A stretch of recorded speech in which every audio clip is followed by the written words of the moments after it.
সেই জায়গাটাও আর আস্ত থাকবে না। 3000 মসজিদের লিস্ট তৈরি হয়েছে। 3000 মসজিদকে ভেঙে মন্দির নির্মাণ হবে। বাবরি মসজিদ দ্বারা শুরুয়াত হয়েছে। মাদ্রাসাগুলো বিলীন হবে।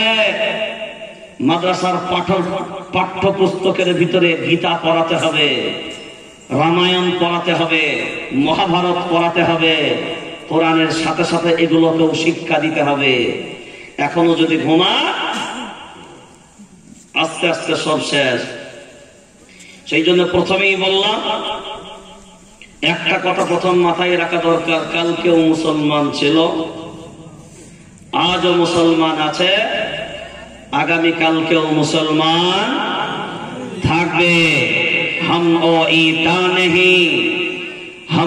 ईटा नहीं जो दीवारों से टूट जाए, हम तो ओ पत्थर है जो पहाड़ों से भी टकरा जाए, फिर भी कोई पहाड़ नहीं जो हमें तोड़ सके, हिंदुस्तान में तो क्या दुनिया में भी किसी माय का लाल नहीं जो मुसलमान को दुनिया से मिटा सके।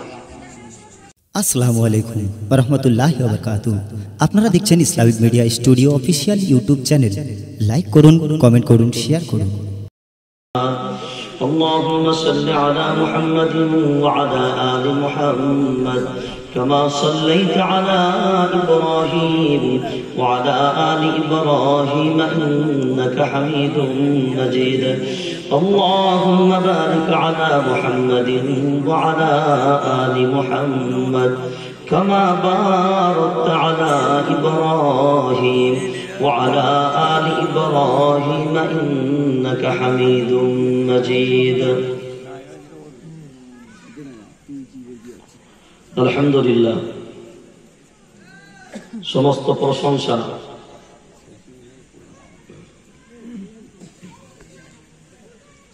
সমস্ত গুণগান, গুণকীর্তন, আরাধনা, আলোচনা, উপাসনা সবই সেই মহান আল্লাহ রাব্বুল আলামিনের জন্য, যিনি আমাদের প্রত্যেককে আজকের এই পুত পবিত্র শাবানুল মুআজ্জমের একেবারে প্রায় শেষ লগ্নের দিকে এই বরকতপূর্ণ কোরআনের মজলিসে ইসালে সওয়াবের উদ্দেশ্যে এলাকার বিভিন্ন প্রান্ত থেকে আরামের বিছানা ত্যাগ করিয়ে সমস্ত বেঈমান বাতিলের হুঙ্কারকে পিছনে ফেলে কাপুরুষতার পরিচয় ভুলে গিয়ে সিংহের সন্তানের মতন বিশ্ব নবীর উম্মতের পরিচয় নিয়ে এই পবিত্র মজলিসে আসার ও বসার সুযোগ দান করেছেন। প্রাণ খুলে, জুবান ছেড়ে মাওলার দরবারে তার শুকরিয়া জ্ঞাপনার্থে উচ্চ আওয়াজে মিলিত কণ্ঠে সকলে এক বাক্যে বলি আলহামদুলিল্লাহ। যে আওয়াজ দিলেন, এই আওয়াজ কি বেঈমানদের দিলের ভিতরে কম্পন ধরাতে পারবে বলে মনে হয়? বীরের সন্তানের মতন আওয়াজ দেওয়া যাবে আলহামদুলিল্লাহ,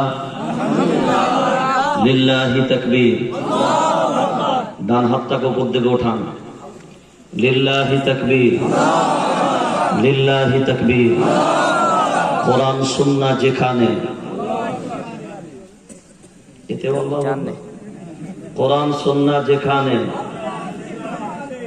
আমরা আছি সেখানে। রাজনৈতিক স্লোগান শেখাতে হয় না, ধর্মীয় স্লোগান শেখাতে হবে। রাজনৈতিক স্লোগানের সময় কাউকে বলা লাগে জিন্দাবাদ বলার জন্য কাউকে প্র্যাকটিস করাতে হবে? দুনিয়াটা তো তালে তাল মিলিয়ে শেষ হয়ে গেল। ইসলামের ভিতরে কোনো তালে তাল চলে না। আজকে তেলিয়ে তেলিয়ে দুনিয়া চলছে বলে কোরআন হাদিসটা আমার আপনার কাছে বিকৃত হয়ে গেছে। কিন্তু কোরআন হাদিস কারোর গোলামি করে না, বরঞ্চ পুরা দুনিয়া কোরআন হাদিসের গোলামি করবে। কিন্তু কোরআন হাদিস কারোর কথার উপরে চলবে না, পুরো দুনিয়া কোরআন ও সুন্নাহর উপরে চলবে। আমি কি চলতে চাচ্ছি, আমার কি দরকার, আমি কি করব, এর জন্য আমি কোরআনকে আমার মতো করে চালাবো এটা নয়। কোরআন আমাকে গাইডলাইন দিয়েছে, আমাকে যেভাবে চালাবে আমি সেভাবে চলবো, তবে একজন কোরআন বলা হবে। আমার নবীর আদর্শকে নিয়ে সামনে যদি এগিয়ে যেতে পারি তবে একজন নবীর উম্মত হব। আর মাঝখানে যদি গোলমাল করেন সবকটা ভেজালে পরিণত হবে। সেজন্য আওয়াজ কোন দেন আর বীরের সন্তানের মতন আওয়াজ দেন, কারণ আমরা যাত্রার উত্তর সরি না যে আমাদের ভিতরে কাপুরুষতার পরিচয় থাকবে তা নয়। দুনিয়াতে আমরা হুঙ্কার ভুলে গেছি, আমাদের আওয়াজ বন্ধ হয়ে গেছে। কেউ এনআরএসের ভয় দেখিয়ে কণ্ঠরোধ করতে চায়, কেউ বা জুলুমের ভয় দেখিয়ে কণ্ঠরোধ করতে চায়, কেউ বা সন্ত্রাসের তকমা দিয়ে কণ্ঠরোধ করতে চায়। কিন্তু সারা পৃথিবীর বেঈমানগণ যুগে যুগে এসছে, ইন্টারন্যাশনাল বেঈমানগণ তারাও যুগে যুগে এসছে। যারা কণ্ঠ রোধ করতে গেছে তারা নিজেদের কণ্ঠ রোধ হয়ে গেছে। কিন্তু সেই দিনকেও ইমানদার ছিল, আজও ইমানদার আছে, সুদূর ভবিষ্যতেও এরা থাকবে। সেই জন্য কালকেও মুসলমান ছিল, আজকেও আছে, আগামী কালকে থাকবে না থাকবে, আগামী কাল পর্যন্তই থাকবে না, কিয়ামত পর্যন্ত থাকবে। জোরসে বলো না, কিয়ামত পর্যন্ত থাকবে। দুনিয়াতে বহু জালিম এসছে, ইন্টারন্যাশনাল বেঈমানগুলোর চেহারা বহু মানুষ দেখেছে, কিন্তু আল্লাহ তাদেরকে দুনিয়ার জমিন থেকে বিদায় করে দিয়েছে। কুল সিরু ফিল আরদি ফানজুরু কাইফা কানা আকিবাতুল মুজরিমিন। সব অপরাধীগুলো আজ নিশ্চিহ্ন হয়ে গেছে। সেই জন্য কাউকে ভয় করে না, হুঙ্কার গুলো ঘুমিয়ে ঘুমিয়ে তো ৭৪ বছর কাটিয়ে দিলেন। আস্তে আস্তে তো ভারতবর্ষের মানচিত্র শেষ হয়ে গেল আপনার কাছ থেকে, পায়ের নিচে মাটি সরতে শুরু করে গেছে। দাঁড়াবেন কোন জায়গায় তাও পর্যন্ত আপনার অস্তিত্বে নাই। এখনো যদি সেই ভিজে বিড়ালের মতন ম্যাও ম্যাও করেন তাহলে তো আর কোনো বাঁচার পথ নাই। সেজন্য বাঁচবো সিংহের মতন বাঁচবো, বাঁচবো বীর পুরুষের মতন বাঁচবো, বীর পুরুষের মতন 1 ঘন্টা বাঁচবো, বরঞ্চ ভালো কাপুরুষের মতন 1000 বছর বেঁচে থাকার কোনো দরকার नहीं। पहले एक बात मैं बताता हूं, मैं किसी को छेड़ता नहीं, हम किसी को छेड़ते नहीं। अगर कोई हमें छेड़े तो वो बेटा को छोड़ते भी नहीं। मैं किसी को छेड़ते नहीं, अगर कोई मुझे छेड़े तो बेटा को छोड़ते भी नहीं। छाड़ार कथा ख्रिस्टान धर्म আছে, আমার ধর্মে নাই। কারণ যদি ছেড়ে ছেড়ে চলে যাবে, একটা গালে চর মারলে আরেকটা গাল পেতে দিবেন নাকি? সে যুগ এখন না যে একটা গাল বাড়িয়েছেন মেরেছে বলে আরেকটা গাল বাড়িয়ে দেবেন, সে যুগ নাই। সে যুগে এখন যদি সে ফর্মুলা দিতে চান তো শুধু সর্বনাশ না, 7.5 সর্বনাশ হবে। কি সর্বনাশ হবে? 7.5 সর্বনাশ হবে। মানে সর্বনাশ তো হবেই, মানে হাত হাওয়া দেবে। সেই জন্য আমরা যাত্রার সন্তান নয়, আমরা যাত্রার উত্তরসূরি না। ফারুক আজমের উত্তরসূরি আমরা, খালিদ বিন ওয়ালিদের উত্তরসূরি আমরা, সালাহউদ্দিন আইয়ুবীর উত্তরসূরি আমরা, ইমাম বুখারীর উত্তরসূরি আমরা, মাহমুদুল হাসান দেওবন্দির উত্তরসূরি আমরা, কাসিম নানুতুবি রহমাতুল্লাহ আলাইহির উত্তরসূরি আমরা, উবাইদুল্লাহ সিন্ধির উত্তরসূরি আমরা, হুসাইন আহমদ মাদানী রহমাতুল্লাহ আলাইহির উত্তরসূরি আমরা, মুফতি কিফায়াতুল্লাহ রহমাতুল্লাহ আলাইহির উত্তরসূরি আমরা, মুফতি শফি রহমাতুল্লাহ আলাইহির উত্তরসূরি আমরা, মাওলানা আবুল কালাম আজাদের উত্তরসূরি আমরা। পৃথিবীর মানচিত্রে যারা সিংহের মতন গর্জন দেওয়ার কারণে পৃথিবীর মানচিত্রে বেঈমানগণ বাতিলগণ দাঁড়িয়ে দাঁড়িয়ে মুতে ফেলেছে, আমরা তাদের উত্তরসূরি। কি গো? শাহ ওয়ালিউল্লাহ মুহাদ্দিস দেহলভী রাহমাতুল্লাহ আলাইহি, শাহ আব্দুল আজিজ মুহাদ্দিস দেহলভী রাহমাতুল্লাহ আলাইহি, শহীদ ইসমাইল রাহমাতুল্লাহ আলাইহি, শহীদ আহমদ বেরলভী রাহমাতুল্লাহ আলাইহি, রশিদ আহমদ গঙ্গোহী রাহমাতুল্লাহ আলাইহি, শহীদ আকবর আব্দুর রহিম বিলায়ত রাহমাতুল্লাহ আলাইহি, নূর মোহাম্মদ ঝনঝনভী রাহমাতুল্লাহ আলাইহি, মাওলানা আশরাফ আলী থানভী রাহমাতুল্লাহ আলাইহি, মাওলানা ইলিয়াস রাহমাতুল্লাহ আলাইহি। এসব উত্তরসূরি আমাদের। ফুরফুরার আবু বকর সিদ্দিক রাহমাতুল্লাহ আলাইহির উত্তরসূরি আমরা। সেই জন্য দুনিয়ার জমিনে যারা আজকে হয়তো মনে মনে ভাবছে আর বুঝি জঙ্গলের ভিতরে বাগানের ভিতরে সিংহগুলো বাঘগুলো বুঝি নাই, আজকে প্রমাণ করার সময় এসেছে জঙ্গলের ভিতরে বাঘগুলো না থাকতে পারে, জঙ্গলের ভিতরে সিংহগুলো না থাকতে পারে, কিন্তু বাঘের বাচ্চাগুলো এখনো পর্যন্ত বেঁচে। সেজন্য ঘুমিয়ে ঘুমিয়ে কাটাবেন নাকি? ৭৪ বছর ঘুমিয়ে কি মন ভরে নেই? এখনো ঘুমাবেন? এখনো ঘুমাতে চান? কই রে খালিদ কই রে উমর, কই রে খালিদ কই রে উমর, এসেছে নতুন বদর, কই রে শহীদ বিজয়ী নবীর মুজাহিদ। এখনো কি গাইতে হবে ঘুম ভাঙানো গীত, এখনো কি গাইতে হবে ঘুম ভাঙানো গীত। কই রে খালিদ কই রে উমর, কই রে খালিদ কই রে উমর, এসেছে নতুন বদর, কই রে শহীদ বিজয়ী নবীর মুজাহিদ।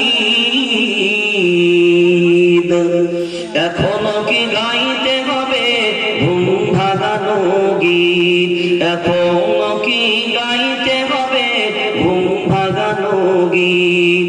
মসজিদের ওই কোণে বসে তসবি নই রে আর, তোর হাতে আজ মানাই শুধু ঝকমকে তলোয়ার, তোর হাতে আজ মানাই শুধু ঝকমকে তলোয়ার। গরদান নিতে ওই জালিমের আইরে মুজাহিদ,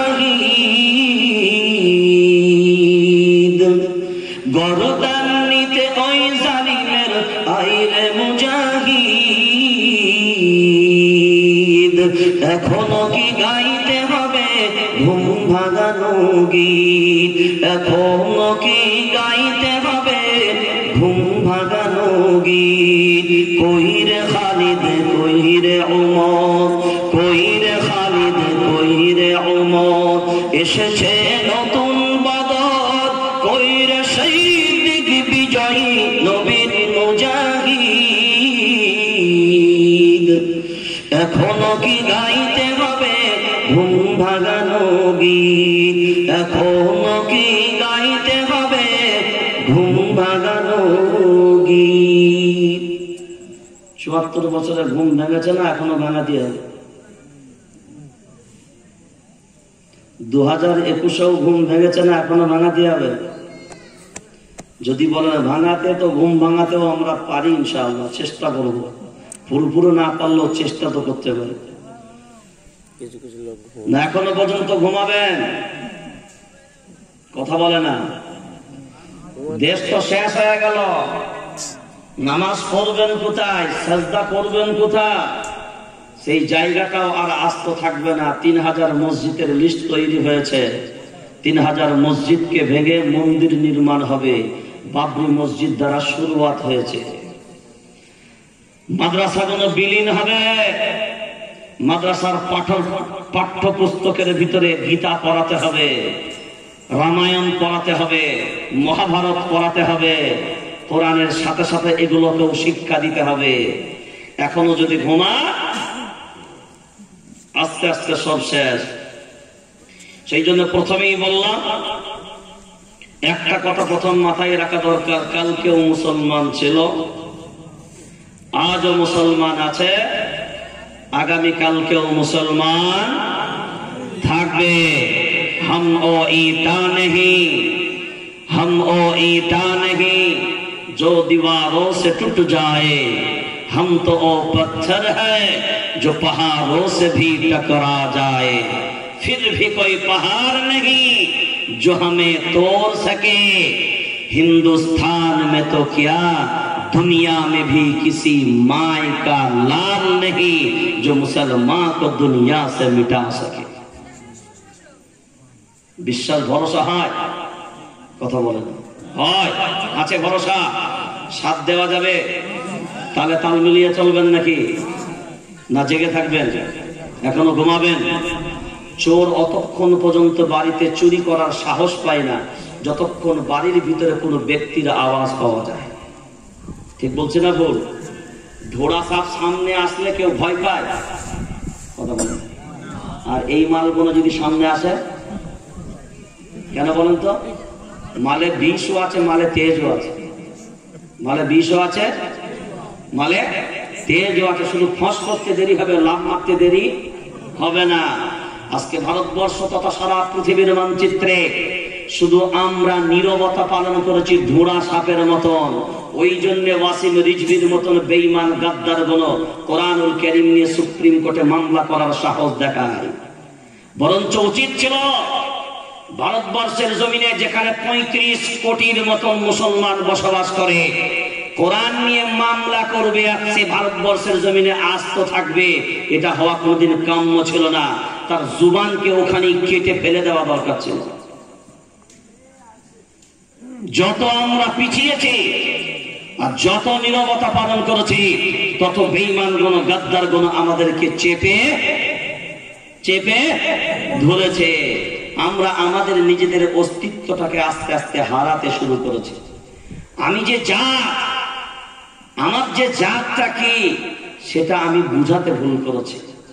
সেই জন্য আজকে খুব বেশি সময় আপনাদেরকে ডিস্টার্ব করব না, কারণ আল্লাহ চাইলে কালকেও তারাবি হতে পারে, না পরশু তো ফাইনাল।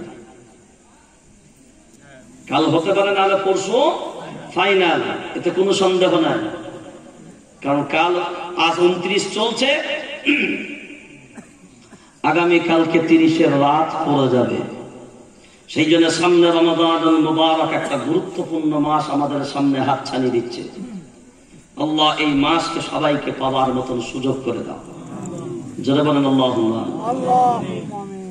আজকের জলসার স্বনামধন্য সভাপতি, আমন্ত্রিত অতিথি, বিশেষ অতিথি উলামায়ে কেরাম, মঞ্চে ও সামনে উপবিষ্ট সমস্ত উলামা হযরত আইম্মায়ে মাসাজিদ, সামনে উপবিষ্ট দিনদার ইমানদার দিন দরদি ভাই সকল, পর্দা নসিনা ও ধার্মিকা মা ও বোনেরা, দল মত নির্বিশেষে, জাতি ধর্ম বর্ণ নির্বিশেষে সব শ্রেণীর মানুষকেই জানাই আন্তরিক শুভেচ্ছা, মোবারকবাদ, অনেক অনেক অভিনন্দন। লক্ষ কোটি দরুদ ও সালাম সেই মহান মানবের প্রতি, যার আগমনে বিশ্ব ভূমণ্ডল নবমণ্ডল যে পিপাসার্ত ছিল, তার আগমনে তাদের পিপাসা নিবারণ হলো। সাইয়্যিদুল মুরসালিন রাহমাতুল লিল আলামিন, সাইয়্যিদুস সাকালাইন শফিউল মুযনিবিন, খাতামান নবিয়্যিন, ইমামুল মুরসালিন জনাব মুহাম্মদুর রাসূলুল্লাহ সাল্লাল্লাহু আলাইহি ওয়াসাল্লামের প্রতি। এখন বর্তমান যা সময় আর বর্তমান যা পরিস্থিতি, বললে মা মার খাবে, না বললে বাপ ব্যাং খাবে। বললে মা মার খাবে, না বললে বাপ ব্যাং খাবে। এমন একটা জায়গাতে দাঁড়িয়ে আছি, বললেও সর্বনাশ, না বললে সাড়ে সর্বনাশ। বললে সর্বনাশ, না বললে সাড়ে সর্বনাশ। সেই জায়গায় দাঁড়িয়ে বর্তমান সময়কে সামনে রেখে যে দুর্যোগের সামনে দিয়ে আমরা হেঁটে চলেছি, এই দুর্যোগটা আমাদের উপরে কেন এবং এই দুর্যোগ থেকে বাঁচার পথটাই বা আমাদের জন্য কি, সেই দুটো বিষয়কে সামনে রেখে গুটি কত কথা আলাপ আলোচনা করার চিন্তা ভাবনা আছে। বাকি ওয়ামা তৌফিক ইল্লা বিল্লাহ। সেজন্য যারা এখানে বসে আছেন, আমার অভ্যাস হলো আমি বায়ান মুখস্থ করে সেখানে বসি না, কি বক্তব্য রাখবো তাও অ্যাডভান্স ঠিক করে বসি না। জলসার স্টেজে বসার পরে আপনাদেরকে দু একটা ছোট্ট ছোট্ট প্রশ্ন রাখবো। আপনাদের প্রশ্নের জবাব যেমন হবে, আপনাদের জবাবটাই আমার আজকের বায়ানের সাবজেক্ট হবে। সেই জন্য একটা কথা প্রথমে বলি, হক কথা বলবো না, না হক বলবো। এটা কি দিল থেকে বলছেন না এইখান থেকে বলছেন? এইখান থেকে না এইখান থেকে? এখান থেকে? এখান থেকে? এখান থেকে একদম অরিজিনাল কথা। করল কথা সবার মাঝে, যার কথা তার গায়ে বাঁধে। পড়ল কথা সবার মাঝে, যার কথাটা গায়ে বাঁধে। কারণ হক এমন একটা জিনিস, আলোচনা যখন হবে সবাইকে খুশি করা যাবে। জলসে বল, যদি মদের বিরুদ্ধে বলি মদখোররা রাগ করবে, সুদের বিরুদ্ধে বললে সুদখোরের রাগ হবে, পনের বিরুদ্ধে বললে বেটার বাপের রাগ হবে, হারামের বিরুদ্ধে বললে হারামখোরদের রাগ হবে, জুয়ার বিরুদ্ধে বললে জুয়াখোরদের রাগ হবে, বেনামাজিদের বিরুদ্ধে বললে বেনামাজিদের রাগ হবে, বেরোজাদারদের বিরুদ্ধে বললে বেরোজাদারদের রাগ হবে। হক যে বলবো, আপনি আমাকে বলেন একটা রাস্তা আমাকে বাতলে দেন যে এই রাস্তা দিয়ে বললে হকটা বললে কারোর গায়ে লাগবে না।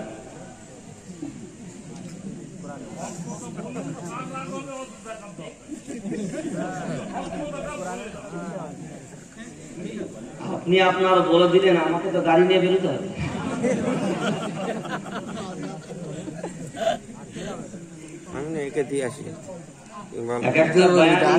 যখন আপলোড হয় না, শত শত বায়ান আছে, চিন্তা করলাম শত শত বায়ান, কমেন্ট গুলোতে যে কত গাল শুনতে হয়।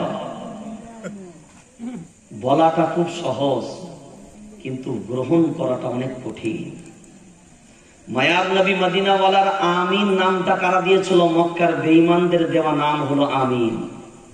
মায়ার নবী মদিনাওয়ালার সাদিক নামটা দেওয়া ছিল বেঈমানদের দেওয়া নাম সাদিক। যে মুহাম্মদ তোমার থেকে আর সত্যবাদী মক্কার জমিনে, জোরসে বলো। যে আবু লাহাব বলল তোমার থেকে সত্যবাদী ভাইপো আর কেউ নাই, যে আবু তালিব বলল তোমার থেকে সত্যবাদী আর মক্কার জমিনে কেউ নাই, যে মক্কার জমিনের সব বেঈমান গুলো বলল একমাত্র আমানতদার যদি মক্কার জমিনে কেউ থাকে। আবু জাহিল সবাইকে ডাক করার পরে সবাইকে বলছে, আচ্ছা তোমরা আমাকে নেতা বলে মানো? বললে হ্যাঁ। আপনাকে নেতা বলে মানবো না মানে? আপনি তো আমাদের লিডার, আপনি তো নেতা, তো আপনাকে মানবো না? বলে আমাকে যখন নেতা বলে মানো, তো মালগুলো যখন আমানত রাখতে যাও তখন মুহাম্মাদের কাছে কেন দাও? লোক বলছে, স্যার নেতা বলে আপনাকে মানি, অত সমস্যা নাই, কিন্তু মাল যদি আপনার কাছে রাখি এতে ভেজাল আছে। তো যে মক্কার বেঈমান গুণ সাদিক উপাধি দিলেন, যে মক্কার বেঈমান গুণ আমিন বলেছিলেন, সেই মক্কার বেঈমান গুণই যখন কালিমার হকের দাওয়াত দেওয়া শুরু করেছিলেন, তখন বলেছিলেন মুহাম্মদ জুবানটাকে বন্ধ করে নেন। যেই ময়দান থেকে আপনি বলছেন সিদ্দিকুল্লাহ হক বলো,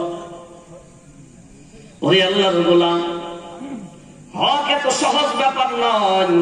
মায়ার নবী মদিনাওয়ালা যখন হকের দাওয়াত শুরু করে দিয়েছিলেন, আল্লাহর গোলাম যত দিন পর্যন্ত হকের দাওয়াত দেননি, মক্কার জমিনে একটাও শত্রু পাওয়া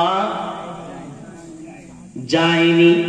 যেমনি বললেন লা ইলাহা ইল্লাল্লাহ মুহাম্মাদুর রাসূলুল্লাহ সাল্লাল্লাহু আলাইহি ওয়াসাল্লাম, তখনই আবু লাহাব বলল, রে ভাইপো জুবান বন্ধ করে নে। আবু তালিব বলল, ভাইপো জুবান বন্ধ করে নে। আবু জাহিল বলল, কে মেরে দিতে পারবি, কে কল্যাণ আনতে পারবি বল, এত টাকা পুরস্কার দেওয়া হবে। হকের দাওয়াত যতদিন ছিল না রে আল্লাহর গোলাম, ততদিন মক্কার জমিনে কোনো দুশমন ছিল না। যেমনি হকের দাওয়াত শুরু হয়ে গেল, আজ দেখেন না মসজিদের ইমাম সাহেবের দশা কি। ইমাম সাহেব যখন মসজিদের ভিতরে ঢুকলো, আল্লাহর গোলাম সম্মানের তো কোনো অভাব নাই। যখন কিরাত যদি একটু ভালো হয় তো বলবো, হুজুর আপনার মতন কারিয়ার আগে দেখি নাই, মাশাআল্লাহ, সম্মানটা বাড়িয়ে দিল। জুম্মার বয়ান যখন হয়ে গেল, একটু ভালো বক্তব্য রাখার পরে বলল, হুজুর আপনি দারুণ একজন আলেম। তারপরের জুম্মায় যখন দু একটা ফতোয়া দিয়ে দিল, হুজুর আপনার মতন মুফতি খুব কম পাওয়া যাবে, এত ভালো ফতোয়া আপনার মতন মানুষ খুব কম লোকই আছে দিতে পারে। 2-4টা দিন যাওয়ার পরে আল্লাহর গোলাম যেমনি স্বার্থের উপরে ঘা লেগেছে, তখন বলছে, হুজুর এটা যেন বাড়াবাড়ি হচ্ছে। কথা বলে না কেন? ওই হুজুর 3 মাস গেলেন আল্লাহর গোলাম, হয়তো বা যদি একটু স্বাস্থ্যটা ফিরেছেন, ভুঁড়িটা যদি একটু মোটা হয়ে গেছে, বলে ইমাম সাহেবের ভুঁড়ি দেখ হারামের খাচ্চারে গতর ভোলা, যদি একটু পাতলা হয় তো বলবে ইমাম সাহেব দেখেছি ইমাম সাহেবের চিড়িওয়ালা। ভালো যদি একটু পোশাক পরে, বাবা কি স্টাইল। যদি পোশাকটা ভালো না হয়, ইমাম সাহেব দেখ না একটু পরিষ্কার পরিচ্ছন্ন থাকতে পারে না, তো করবেটা কি? মোটা হলে দোষ, পাতলা হলে দোষ, ভালো পোশাক পরলে দোষ, খারাপ পরলে দোষ, এক কথাই যত দোষ তো নন্দ দোষ। বললো হুজুর টেনশন নাই, যা আছে ফুলদানা বলে যাও। যেমনি চলল মসজিদের সেক্রেটারি, সে নিজে খুদ বন্ধন লোন নিয়ে বসে আছে। হুজুর যেমনি সুদের বয়ান করছে, বলছে হুজুর এইসব বয়ান তুমি করলে কেন? তুমি নিশ্চয়ই শুনতে পেয়েছো আমি কালকে বন্ধন লোনের প্রথম কিস্তি দিয়েছি, অমনি আজকে জুম্মায় শুরু করে দিয়েছো। সারা পশ্চিমবঙ্গের রাজ্য জামিয়াতুল আইম্মা ওয়াল উলামার দায়িত্ব পালন করছি, সারা পশ্চিম বাংলা ছুটে বেরিয়ে প্রত্যেক জেলায় জেলায় আমাকে সফর করা লাগে, আর প্রত্যেক জেলায় জেলায় ইমামদের সাথে বৈঠক করা লাগে। সেখান থেকে জীবনের যা তিক্ত অভিজ্ঞতা উঠে এসছে, মানুষ বলে খুব সহজে, কিন্তু যখন উলামায়ে কেরামরা হক কথা কোনো বলা শুরু করে, আজ যদি মসজিদের মেম্বার থেকে প্রত্যেকটা ইমাম হক বলা শুরু করত, আর হক বলার জন্য স্বতঃস্ফূর্ত যদি মসজিদ কমিটিগুলো এলাকাবাসী যদি সহযোগিতা করত, এই জলসার ময়দান হাজার হাজার টাকা খরচ করে দরকার হতো। দরকারটা কেন? ইমাম সাহেব সব কথাগুলো বলতে পারবে? কারণ সব কথা যদি ইমাম সাহেব বলে দেন তো চাকরি থাকবে? কোন সুযোগ নাই। মাতোয়াল্লি নামাজ পড়ে না, সকালবেলায় নামাজ নিয়ে একটু মাতোয়াল্লির সাথে তর্ক বিতর্ক হয়েছে, সেই দিনই হুজুরের মন গেল যে আজকে তো নামাজের বয়ান করি। বাস জুম্মায় যেমনি শুরু করেছে নামাজের বয়ান, মান তারাকা সালাতা মুতাআম্মিদান মাকতুবাতান ফাকাদ কাফার, কেলো বেঁধেছে। নামাজের পরে পরে বললো সকালে আমার সাথে তোমার ঝগড়া হয়েছে বলি আজকে বেনামাজির বয়ান করতে মন গেছে। আসরের আজানের পূর্বে যেন বেডিং বিস্তারা বেরিয়ে যায়। কথা বলেন না কেন? আজকে আমরা সমাজে যদি স্বতঃস্ফূর্ত ভাবে ইমাম ও উলামায়ে কেরামদেরকে সেই জায়গাগুলো দিতাম, তাহলে সমাজের এই দশা হতো। আমরা যাদেরকে দায়িত্ব দেবার নয়, যারা দায়িত্ব পাবার নয়, আমরা তাদেরকে দায়িত্ব দিই, তাদেরকে দায়িত্বের জায়গায় রাখি, কিন্তু যাকে প্রকৃত মেনে নেওয়া চলার দরকার ছিল তাকে আমরা মানতে পারি না। ইমামকে শুধু নামাজের জন্য মেনে নিয়েছি, তুমি শুধু আল্লাহু আকবার বলে যখন দাঁড়াবে তখন আমি তোমার পিছনে মুক্তাদি, আর বাকি সব ঘন্টাগুলো আমি শয়তানের মুক্তাদি। কার? জোরে বলেন, কার মুক্তাদি? এখানে যারা বসে আছেন, যত মানুষগুলো এখানে আছেন, শয়তানের দলের লোক কারা কারা আছেন একটু তাড়াতাড়ি হাত তুলে দেন, দেখলি একবার। কেউ নাই? আলহামদুলিল্লাহ বলেন, জোরে বলেন। আচ্ছা, আল্লাহর বিরুদ্ধে কারা কারা আছেন তাড়াতাড়ি হাত তোলেন।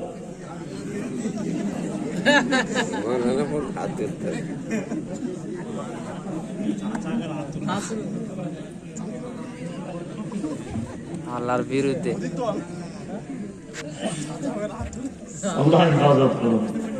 আল্লাহর পক্ষে আমরা সবাই, যে আল্লাহর পক্ষে সবাই আলহামদুলিল্লাহ বলেন, আলহামদুলিল্লাহ বলেন। সেই জন্যে ছোট্ট ছোট্ট করে দু চারটা কথা আপনারা সবাই বললেন আমরা শয়তানের পক্ষে কেউ নয়। এটাকে আমাদের প্রমাণ করা লাগবে যে আমরা শয়তানের পক্ষে নয়, আল্লাহর পক্ষে আছি। সেটা আপনাদেরকে প্রমাণ করতে হবে, ওটা আমি প্রমাণ করতে পারবো না। আর যদি আমরা প্রমাণ করতে পারি আমরা শয়তানের পক্ষে নাই, তাহলে আলহামদুলিল্লাহ আজকের জলসাটা আমাদের জন্য একটা বিরাট। আর যদি প্রমাণ করতে না পারি তাহলে কিন্তু এই জলসাও আমাদের জন্য বড় ক্ষতি ডেকে আনতে পারে। সেই জন্য বর্তমান এই পরিস্থিতিতে, ভয়াবহ পরিস্থিতিতে, আজ বাংলার ইলেকশন চলছে যে সময়, বড় বেদনা বড় দুঃখ নিয়ে আমি বলছি আজকের একটা কথা, যে পার্টি যে যার করুন, যে দল যে পার্টি যে জায়গাতেই থাকুক, আমাদের কোনো সমস্যা নাই। কোন নেতা আমরা বুঝি না, আমরা একটাই নেতা বুঝি, মুহাম্মাদুর রাসূলুল্লাহ সাল্লাল্লাহু আলাইহি ওয়াসাল্লাম। এই নেতাটাকে পেয়ে আমরা খুশি না বেজার? জোরসে বলো, এই নেতাটাকে মানতে পারা যাবে? এই নেতাটাকে যদি মেনে নিই আমাদের ধ্বংস আছে না লাভ? জোরে বলেন। আজ দুনিয়ার জমিনে আমরা দলে দলে বিভক্ত, মতে মতে বিভক্ত। আমি তবলিগি ও ফুরফুরা, আমি দেওবন্দি ও বেরেলি, আমি হানফি তুই শাফি, আমি মালিকি তুই হাম্বলি, আমি কাদরিয়া তুই চিশতিয়া, আমি নকশবন্দিয়া তুই মুজাদ্দিদিয়া, আমি মুতাজিলা তুই খাওয়ারিজ, আমি নজ্জারিয়া তুই জাবারিয়া, আমি মুশাব্বিয়া তুই নাজিয়া, আমি আজানগাছি তো আমি জামাত ইসলাম, আমি আহলে হাদিস তো পিয়ার ডাঙ্গা, অমুক ডাঙ্গা তমুক ডাঙ্গা। একটা কথা মাথায় রাখো, মরার পরে সব একটাই ডাঙ্গা, সেটা হলো কবর। এদিকে তো মনে নাকি রাইট দিয়েছে। সব যে যার দল করেন, যে যার মত করেন, যে যার পার্টি করেন, কবরে যাওয়ার পরে তিনটে প্রশ্নের জবাব যদি দুনিয়াতে তৈরি করে যেতে পারি, আমার জীবন ধন্য হবে। আর তাছাড়া যদি না যেতে পারি তো ঠুকাই ছাড়া আর কিছু হবে। কারণ যে বড় নেতা হন, যত বড় মুচল্লি হন, যত বড় পীর হন, যত বড় মুবাল্লিগ হন, যত বড় আমির হন, যত বড় বক্তা হন, মরার পরে সবটাই কিন্তু একটাই পরিচয়, লাশ। মরার পরে একটাই পরিচয়, লাশ। আমল যদি হয় ফার্স্ট ক্লাস তো নো 50 নো চান্স। আর আমল যদি না হয় ফার্স্ট ক্লাস, মরার পরে পুরো থাকবে বেটা লাশ। তোমার আগে কিন্তু কবরে যাবে কাঁচা কাঁচা মাস। কবরে যাবে আপনার আগে কি যাবে? বাঁশ। মানে বাঁশ রেডি করে রাখা আছে, শুধু ফেলতে দেরি হবে। বাঁশ রেডি করা আছে, খালি যেতে যেতে দেরি হবে। ওরে আল্লাহর গোলাম, একবারের জন্য নয়, 1000 বার যদি রাত্রে ঘুমানোর সময় প্রত্যেক দিন একবার করে ভাবনা চিন্তা করে, যেমনি ঘুমিয়ে যাবেন, ঘুমানোর পূর্বে যেমনি বালিশে মাথাটা রাখবেন, আল্লাহর গোলাম আল্লাহুম্মা বিসমিকা আমুতু ওয়া আহইয়া, দোয়াটা যখন পড়ে নিলেন, ঘুম থেকে ওঠার পরে কি দোয়া পড়েন? আলহামদুলিল্লাহিল্লাযী আহইয়ানা বা'দামা আমাতানা ওয়া ইলাইহিন নুশুর। ওরে আল্লাহর গোলাম, আপনি যখন ঘুমিয়ে পড়লেন, অর্ধেক মৃত্যু হয়ে গেল। কারণ মানুষ যখন ঘুমায়, তার শরীরের ভিতরে আর রূহ থাকে না, শরীর থেকে রূহটা বার হয়ে যায়। ওই রূহ শরীর থেকে বার হবার পরে আমার আল্লাহ যে সময় আপনি ঘুম ভাঙবে, ওই রূহটাকে আবার আপনার ভিতরে দিয়ে দেবে। আর আল্লাহ যদি আপনার শরীর থেকে রূহটা একবার বেরিয়ে যাওয়ার পরে, আল্লাহর গোলাম, আমার আল্লাহর যদি মর্জি হয়, ওই রূহটাকে যদি আর আপনার বডিতে না ফিরিয়ে দেন, সকাল বেলায় আপনার বিবি আপনার পাশে শোয়া, আপনার সন্তান আপনার পাশে ঘুমানো, সকাল বেলায় ঘুম থেকে উঠে যদি আপনাকে ডাক দেয়, আব্বু ওঠো, আব্বু ওঠো, ভালো করে নাড়াচাড়া দেবে, কোনো সারা শব্দ নাই। প্রত্যেক দিন যখনই আপনি ঘুমাচ্ছেন আল্লাহর গোলাম, তখনই তো আপনার মৃত্যু শয্যায় শায়িত হয়ে গেলেন। ওই জন্যই তো ঘুম থেকে উঠার পরে এই দোয়াটা করেন, আল্লাহ আমাকে মৃত্যুর হাত থেকে আবার পুনরায় তুমি জীবন দান করেছ। তাই আমি বললাম আলহামদুলিল্লাহিল্লাযী আহইয়ানা বা'দামা আমাতানা ওয়া ইলাইহিন নুশুর। ওরে আল্লাহর গোলাম, একটা কথা তো আমরা খুব ভালোভাবে জানি, সবাই আমরা এক বাক্যে বলে, হুজুর আমরা তো নিজে নিজে খারাপ কাজ করি না, খারাপ কাজ তো আমাদেরকে শয়তান করায়, তাই না? মানুষকে খারাপ কাজ করায় কে? জোরসে বলো। কোরআনুল কারীমের ভিতরে আল্লাহ বললেন, ইন্নাশ শাইতানা লাকুম আদুউম মুবিন। ওরে আল্লাহর গোলাম, শয়তান হলো মানুষের জন্য প্রকাশ্য শত্রু।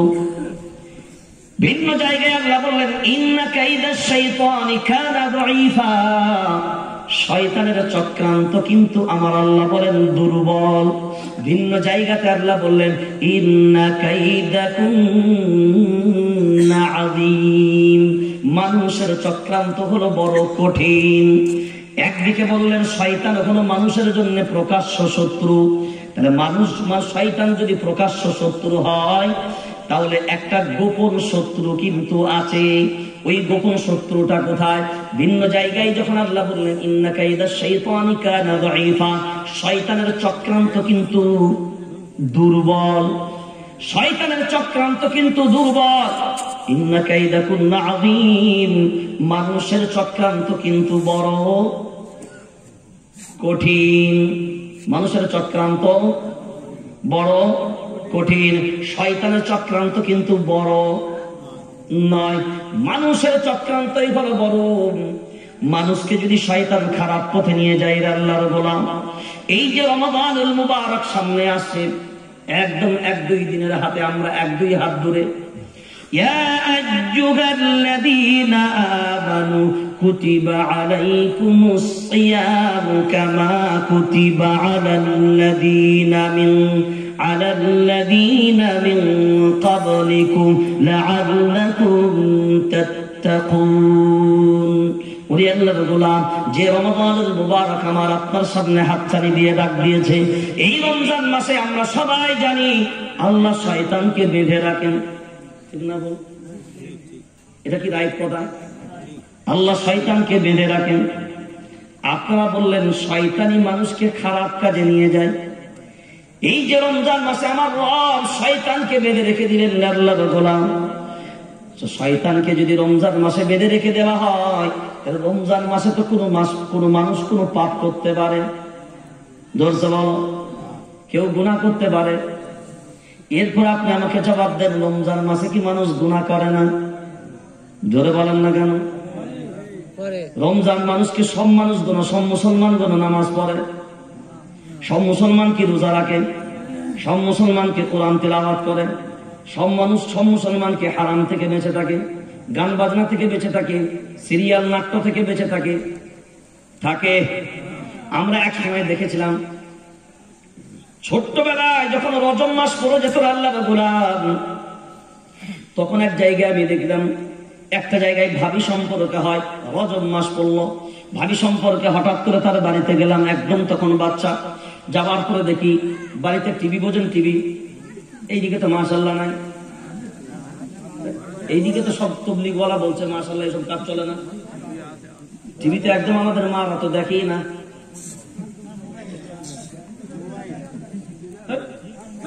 সব জান্নাতি নারী, এরা কেউ সব দেখতে পারে? ভাবিকে বললাম, ভাবি কি ব্যাপার, টিভিটাকে পারলে কেন? বললে এই যে ভাই রজব মাস পড়ে গেছে, ওই জন্য টিভিটাকে পুরো প্যাক করে দেব। কাপড় দিয়ে ভালো করে দেখলাম সিল করে তাকে তুলে রাখলো। বললো ভাই রজব মাসটা বড় বরকত মাস, তারপরে শাবান মাসটা আরো বরকতপূর্ণ, তারপরের মাসটা রমাদানুল মুবারক, একটা মাস, এই 3টে মাস আর টিভির সামনে যাব না। আমি বললাম ভাবি তাহলে টিভিটা খুলবে কবে? বলে ঈদের দিনটা যেমনি পার হয়ে যাবে আবার আপন জায়গায় ওকে বসিয়ে দেব, এই 3টে মাস অন্তত আমরা টিভির সামনে বসবো না। তৎকালীন যুগের ভাবিরা অন্তত 3টে মাস টিভিটাকে লুকিয়ে রাখতেন, যাতে করে অন্তত টিভির সামনে না বসে। এক সময় মহিলাদের ভিতরে এমন ফিতরাত ছিল, তারা টিভি যে ঘরে থাকতো সেই ঘরে অনেক মহিলা ঢুকতো, আবার টিভির দিকে তাকাতো না ভিড়ে, কারণ ভুলেও টিভির দিকে তাকাতো না, তাকানোটাও গুনাহ মনে করতো। ওই 3টে মাস তবুও তো সম্মান ছিল, টিভি দেখে দেখে, কিন্তু 3টে মাস ওই টিভি থেকে নিজেকে মুক্ত করে রাখে।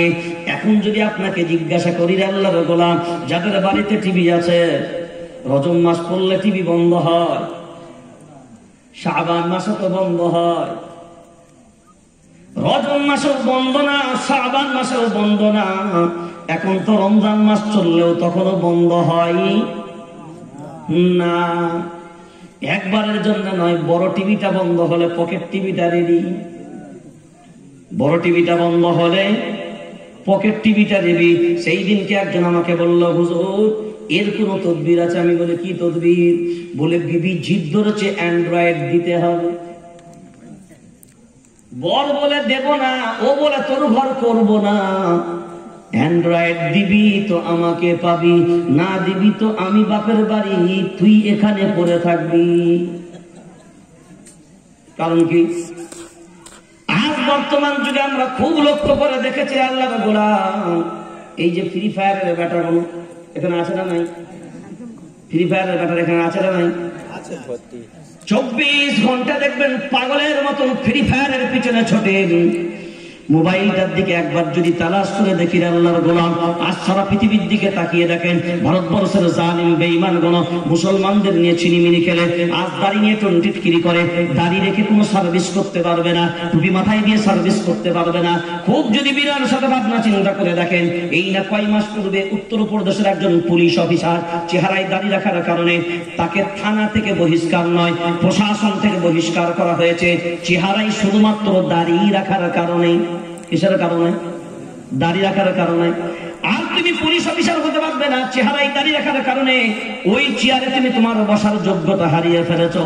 একবার মুসলমান তুমি ভাবনা চিন্তা করে দেখলে না, দাড়ি রাখার জন্য যদি তার আপন চাকরি থেকে তাকে বহিষ্কার হতে হয়। কিন্তু বড় দুঃখ নিয়ে বলি আল্লাহর গোলাম, বর্তমান পার্লামেন্টের যিনি বর্তমান প্রধানমন্ত্রী আছেন, নামটা তার জানা আছে আপনাদের? কি নাম? শ্রী শ্রী দামোদর মোদী, তাই তো? মোদীজি ভাই বেন, হ্যাঁ, এই দাড়ি রেখে পুলিশ অফিসার হতে পারবে না। আর আমার নবী বললেন, দাড়ি যদি তোমার চেহারাই না থাকে তুমি আমার উম্মত হতে পারবে।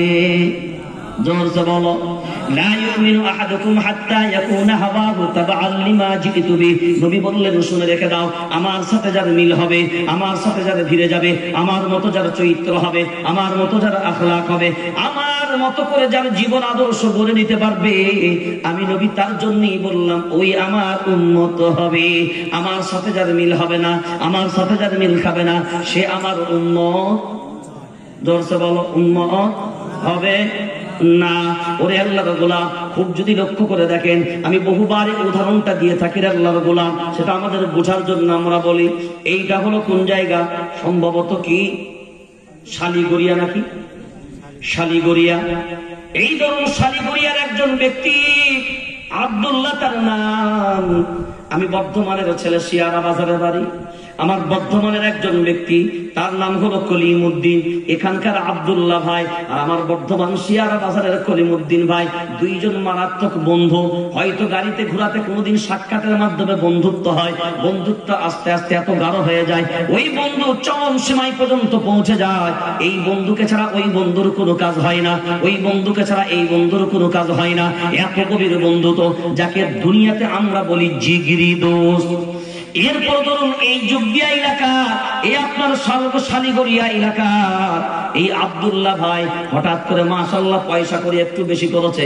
হঠাৎ করে তার জীবনের শখ হলো, চলো মাশাআল্লাহ, আল্লাহ যখন আওকাত দিয়েছে হজের জন্য পুরো তৈরি হব, হজের জন্য পুরো রেডি হয়ে গেল। এরপরে কলিমউদ্দিন ভাইকে বন্ধুকে ডাক দিয়ে বলল, বন্ধু রে আয় আয়, এরপর আমার হজে যাবার সময় হয়ে গেছে, আমাকে এয়ারপোর্টে তুলে দেওয়া লাগবে। বন্ধু চলে আসলো বন্ধুকে এয়ারপোর্টে তুলতে যাবার জন্য। আর আমার বন্ধু যখন হজে যাবে, বন্ধুকে এয়ারপোর্টে তুলতে যাবো, কারণ আপন দোষ একটাই, আমার জিগরি দোষ। এরপরে বন্ধু আসলো কলিমউদ্দিন ভাই। এরপরে যেই দিনকে সময়, সেই দিন এখান থেকে বার হয়ে গেল কলকাতা এয়ারপোর্টের উদ্দেশ্যে। আল্লাহর গোলাম কলিমউদ্দিন ভাইয়ের সঙ্গে গেল এয়ারপোর্টের ভিতরে যাবার পরে, এরপরে এহরাম পরে নিয়েছে। এহরাম পরে যখন এয়ারপোর্টের ভিতরে ঢুকবে, তখন পর্যন্ত হাত নাড়া দেয় আব্দুল্লাহ ভাই, ওই কলিমউদ্দিন, আমি জানি না 40 দিন তোর সাথে আমার কোনো সাক্ষাৎ হবে না।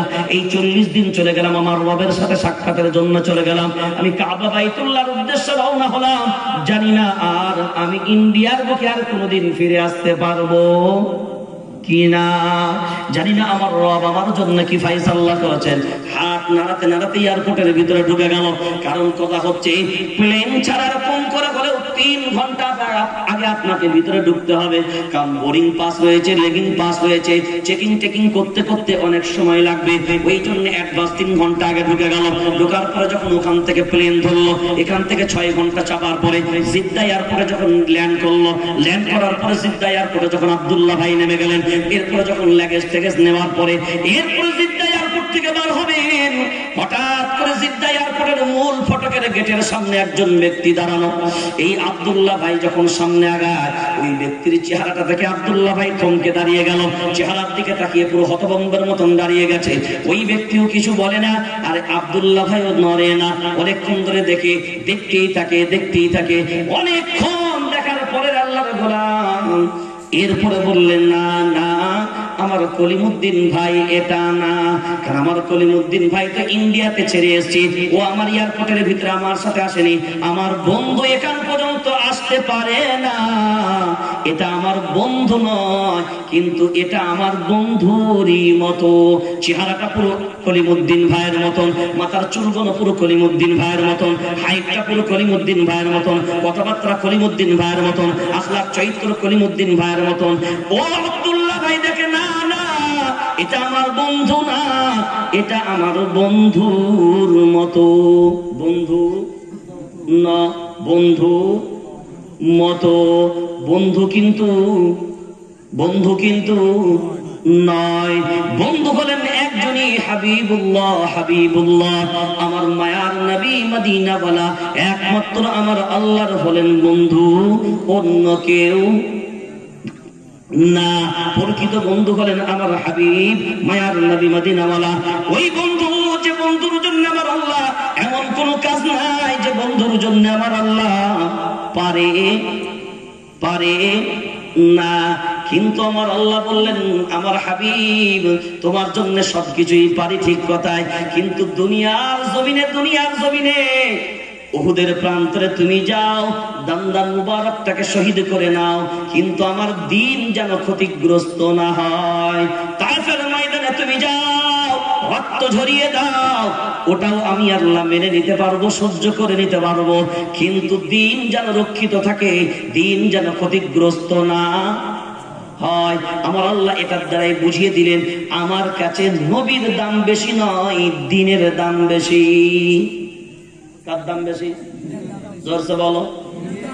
কারণ আল্লাহ তো জানতেন উহুদের প্রান্তরে নবীর দান্দান মুবারক শহীদ হবে, মাথার ভিতরে লোহা ভেদ করে করা, হেলমেট ভেদ করে করা ভিতরে ঢুকবে মাথার ভিতরে।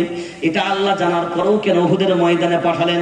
আমার আল্লাহ বুঝাতে চাইলেন, নবী আপনার রক্ত দেখে নিয়েও সহ্য করে নিতে পারি, কিন্তু আপনার থাকার পরেও দিন ক্ষতিগ্রস্ত হবে, আমি আল্লাহ ওটা মেনে নিতে, জোরসে বলো, মেনে নিতে পারি না। এরপরে ওই আব্দুল্লাহ ভাই যখন চেহারাটার দিকে তাকালেন, আল্লাহর গোলাম মাথার থেকে পা পর্যন্ত যখন দেখে সবকিছু যখন বন্ধুর মতন, কলিমুদ্দিন ভাইয়ের মতন, এরপরে বিবেক দিয়ে বলেন 40 দিন আর তো কলিমুদ্দিন ভাই সৌদিতে যাবে না। এখন যখন এই বন্ধুপুর বন্ধুর মতন, ওর সাথেও বন্ধুত্বের সম্পর্ক হবে না? হবে না? হওয়াটাই স্বাভাবিক। ওকে বললো আসসালামু আলাইকুম ভাই, এরপরে মুসাফা হয়ে গেল, হ্যাঁ ওয়ালাইকুম আসসালাম। ও তো বোঝে না এর চেহারাটা কার জায়গায়, কিন্তু আব্দুল্লাহ ভাই বোঝে তোমার চেহারাটা আমার, জোরসে বলো, কার মতো? বন্ধুর মতো, অন্যের মতো নয়, বন্ধুর মতো। এরপরে এই ব্যক্তির সাথেও যখন বন্ধুত্বের সম্পর্ক হবে, আল্লাহর গোলাম আমার আল্লাহ ওটাই বললেন, আমার বন্ধু একটাই, আর কেউ বন্ধু না, কিন্তু আমার বন্ধুর মতন যখন আমার কোন বান্দা, চুলগুলো যখন আমার বন্ধুর মতন হবে, চেহারাটা যখন আমার বন্ধুর মতন হবে, আখলাক যখন আমার বন্ধুর মতন হবে, চরিত্র যখন আমার বন্ধুর মতন হবে, সবকিছু যখন আমার বন্ধুর মতন বেড়ে যাবে, তখনই আমি আল্লাহ তাকেও বলবো, তুমি আমার বন্ধু নয়, কিন্তু আমার বন্ধুর মতো।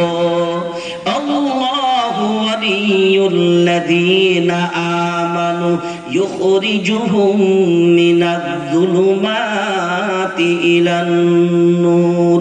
ওরে আল্লাহর গোলাম, মাদেরকে ভাবনা চিন্তা করে দেখার দরকার, পরিসময় রয়েছে।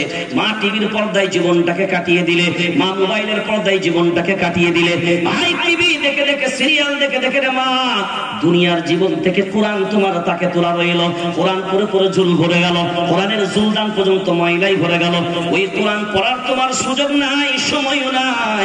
খুব যদি লক্ষ্য করে দেখেন, আমরা যারা মোবাইল ব্যবহার করি, সকালবেলায় ঘুম থেকে উঠেই প্রথমে, ঘুম থেকে ওঠার পরে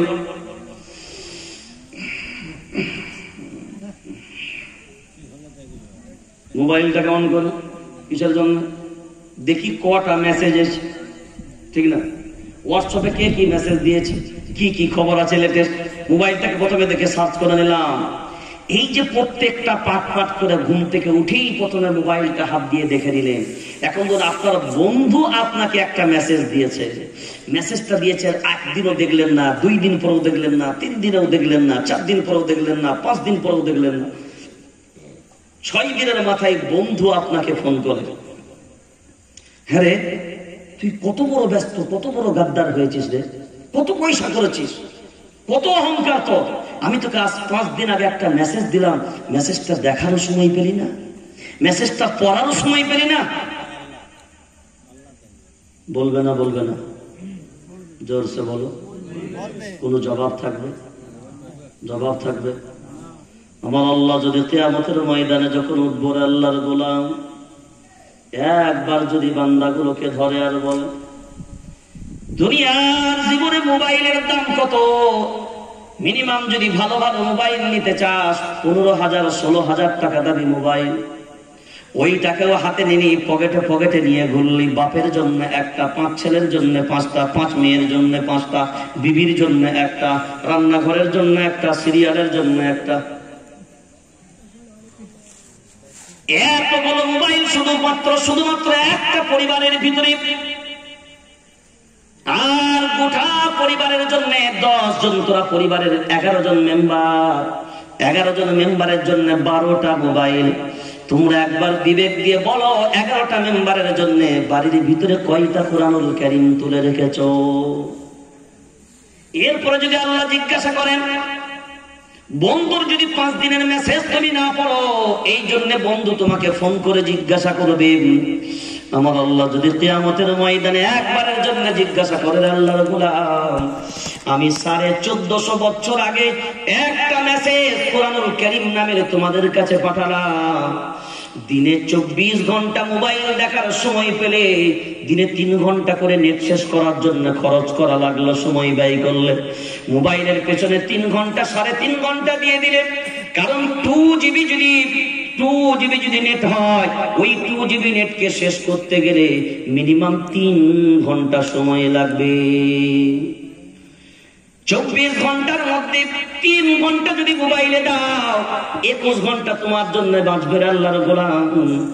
তুমি একবার ভাবনা চিন্তা করে দেখো, আমার আল্লাহ যদি তোমাকে জিজ্ঞাসা করে নাই, বল এই কোরআনটা 1400 বছর আগে এই মেসেজটা দুনিয়ার জমিনে দিলাম, মোবাইলটার দাম এত দাম, তারপরেও 11 জন মেম্বারে 12টা মোবাইল নিলি, আর আমার পবিত্র কোরআন দোকানে কিনতে গেলে 100 টাকাতেও পেয়ে যাবি, কিন্তু সেই কোরআনটা তোদের ঘরেও নাই, পকেটেও। দর্শক বলো, এরপর আছে কি ঘরে? ওই জন্যই আল্লাহ বললেন 3 নম্বর পারা, সূরার নাম সূরা আল ইমরান 12 নম্বর সাফায় আল্লাহ বললেন, লা ইয়াত্তাখিদিল মুমিনুনাল কাফিরিনা আউলিয়া মিন দুনিল মুমিনিন।